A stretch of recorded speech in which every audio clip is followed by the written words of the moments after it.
Bonsoir, bienvenue au Talk Orange Le Figaro. Aujourd'hui, nous recevons Arnaud Montebourg, député socialiste, président du Conseil général de Saône-et-Loire, auteur du livre « Des idées et des rêves, comment bâtir la France nouvelle » et candidat aux primaires du Parti socialiste. Arnaud Montebourg, bonsoir. Bonsoir. Merci d'être avec nous.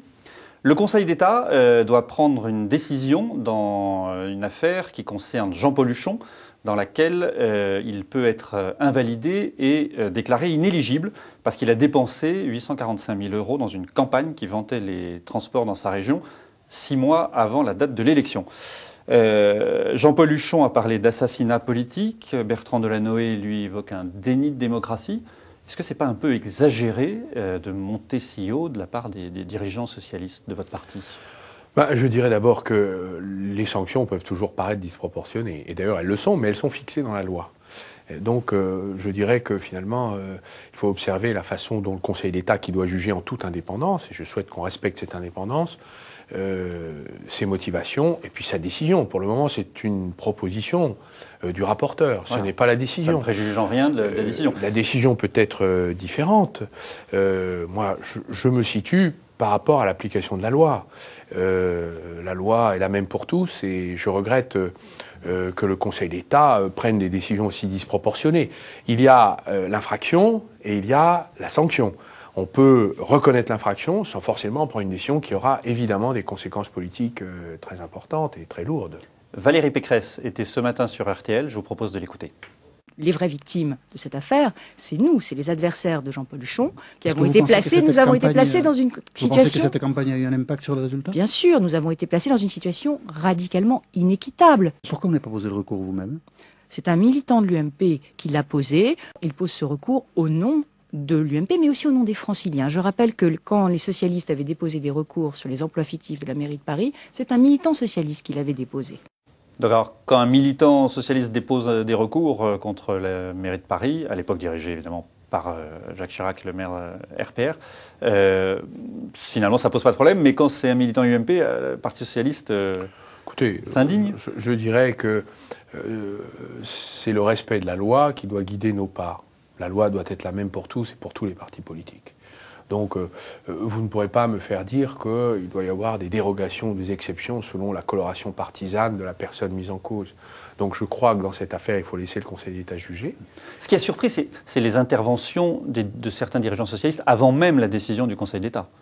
Je crois qu'il est prudent d'écouter les motivations des magistrats. Je souhaite que la justice soit rendue en toute indépendance et le Conseil d'État a su faire preuve dans le passé d'indépendance. Mardi, le Parti socialiste a appelé à reconnaître la victoire d'Alassane Ouattara en Côte d'Ivoire face à Laurent Gbagbo.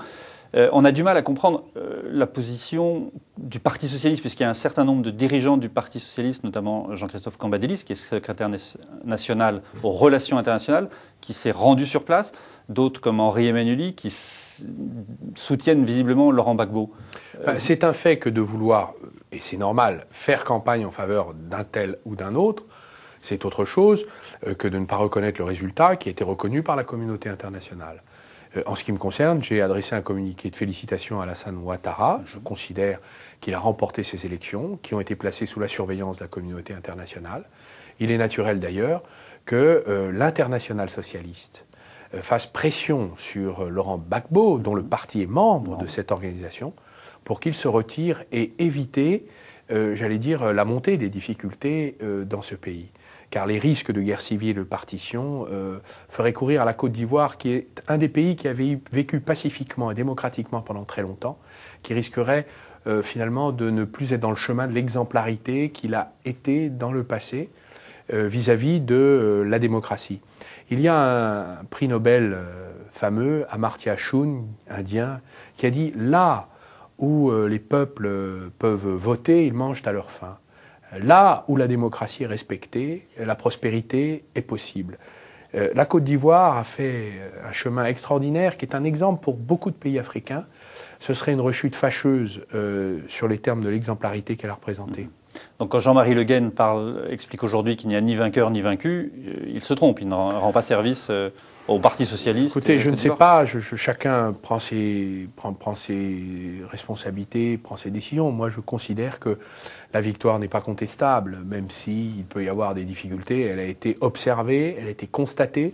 Une commission indépendante l'a elle-même admise, et la communauté internationale est coalisée autour de cela. J'ajoute que un procureur qui est chargé de la justice internationale, la Cour pénale internationale, observe ce qui pourrait dégénérer si finalement un clan voulait prendre le pouvoir à la place de celui qui était démocratiquement désigné. L'enquête PISA 2009 de l'OCDE compare les acquis des élèves de 15 ans dans tous les pays, montre que la France a baissé, a été 12e et aujourd'hui elle n'est plus que 18e, mais surtout montre que les inégalités progressent puisqu'en fait il y a plus d'élèves brillants mais aussi beaucoup plus d'élèves en grande difficulté. Alors, selon vous, quelles sont les causes de cette situation et quels remèdes vous préconiseriez? 10 ans peut-être même plus, de réformes qui n'ont pas été portées par les enseignants, qui ont été subies par les enseignants, une non-adhésion finalement au système scolaire et finalement une incapacité à faire de ce système scolaire l'outil d'émancipation et finalement, pour chaque citoyen et enfant de nos concitoyens, la possibilité de faire son chemin personnel dans la République et dans sa vie. 150 000 enfants sortent sans diplôme du système scolaire. On le voit d'ailleurs dans les petites classes qui commencent, où on a 1 ou 2 élèves qui sont largués, qui décrochent et qu'on ne retrouve plus jamais après. Tous les efforts qui ont été faits aujourd'hui n'ont produit aucun résultat. Donc je crois que les propositions que la gauche devra faire sont des propositions de remobilisation de l'ensemble de la communauté éducative. Personnellement, je me prépare à faire des propositions, comme j'en ai fait dans d'autres domaines, à travers des idées et des rêves, qu'on trouve sur le site internet desidéesetdesrêves.fr, des propositions dans le domaine de l'éducation, et notamment en associant davantage les parents, responsabilisant aussi les enseignants qui aujourd'hui sont infantilisés par l'administration de l'éducation nationale. Alors, justement, parmi les critères du succès qu'on peut relever dans cette enquête, c'est la forte autonomie des établissements et surtout une évaluation régulière des établissements scolaires. C'est quelque chose qui vous paraît souhaitable? Les services publics sont au service du public. Donc il est nécessaire de bâtir des systèmes d'évaluation qui aujourd'hui sont plutôt auto-centrés sur l'éducation nationale elle-même et par rapport à ses propres critères, et non pas par rapport aux résultats qu'on peut en attendre. L'autonomie, il y a des résultats dans les enquêtes du PISA qui sont contradictoires. Vous avez des résultats sans autonomie et vous avez aussi des résultats avec autonomie. Je crois qu'il ne faut pas se focaliser sur les structures, mais davantage sur la façon dont on peut aujourd'hui remobiliser la communauté éducative, la faire travailler ensemble. Je suis père d'enfants qui sont encore à l'école primaire. Je vois bien tout le travail qu'il faut faire, et pourtant ce ne sont pas des enfants défavorisés les miens, je ne le crois pas, ils ont cette chance, eh bien, de les aider et en liaison avec les instituteurs. Donc c'est un travail permanent, d'effort permanent, et il y a beaucoup de familles qui n'ont pas cette possibilité. Donc il faut trouver et rechercher les moyens de compléter ces manques pour éviter finalement que l'école de la République soit une école de la reproduction impitoyable des inégalités les plus cruelles dans notre société. Demain soir, vous serez aux côtés de Jean-Louis Borloo, qui organise un dîner républicain. Quel est le sens de votre présence à un tel dîner demain? Monsieur Borloo a eu l'obligeance de m'inviter parce qu'il considère que je défends depuis maintenant près d'une décennie l'objectif d'instaurer une 6e République dans notre pays, une République plus démocratique où les gens, la population, pourrait s'impliquer dans les décisions publiques. Il me fait j'allais dire l'honneur de reconnaître ce travail. J'ai donc accepté de m'y rendre parce que je pense que la République devra se bâtir avec tous les Français, y compris avec les partis politiques avec lesquels nous avons des désaccords profonds. J'ai beaucoup de désaccords avec la droite. Je suis de gauche, je suis socialiste, je ne suis certainement pas centriste. Il a été dans le gouvernement de Nicolas Sarkozy et François Fillon que vous avez combattu. Donc. Évidemment. Néanmoins, je pense qu'il faut parler avec tout le monde. Et nous avons besoin, dans cette période, je ne dirais pas de faire des consensus artificiels, mais de construire des compromis entre les forces sociales. Dans la période où la France aujourd'hui est en voie de marginalisation économique, elle est confrontée à des tourmentes et des tempêtes financières dangereuses, à l'impératif de l'urgence climatique, à la menace terroriste. Nous avons besoin de bâtir des compromis solides dans notre pays et non pas d'organiser la domination des uns et l'écrasement des autres. C'est ce que nous avons vécu pendant ces années sarkozystes.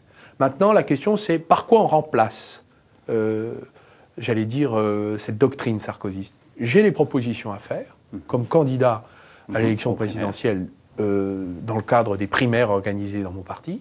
En quelque sorte, vous n'excluez pas un rassemblement, un rapprochement je ne dirais pas ça, non. avec Jean-Louis Borloo. Ce n'est pas le sujet. Mouvance. Non, je ne suis pas sur cette ligne-là. Je suis pour qu'on discute et qu'on se parle dans ce pays. On n'arrive pas à se parler. C'est quand même pas normal. Alors justement, Jean-Pierre Raffarin était à votre place hier. Il vous a posé une question. Je vous propose de l'écouter. Alors, cher Arnaud de Montebourg, êtes-vous décidé à battre Ségolène Royal en primaire au Parti socialiste? Si oui, il n'y a pas que des antipathies entre nous. Alors, d'abord, je veux dire mon amitié, mon affection pour Ségolène Royal, dont j'ai été le porte-parole. Mais qui se présente contre vous aux primaires.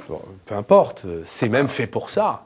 Les primaires ne sont pas une confrontation des personnes, c'est une coopération des idées.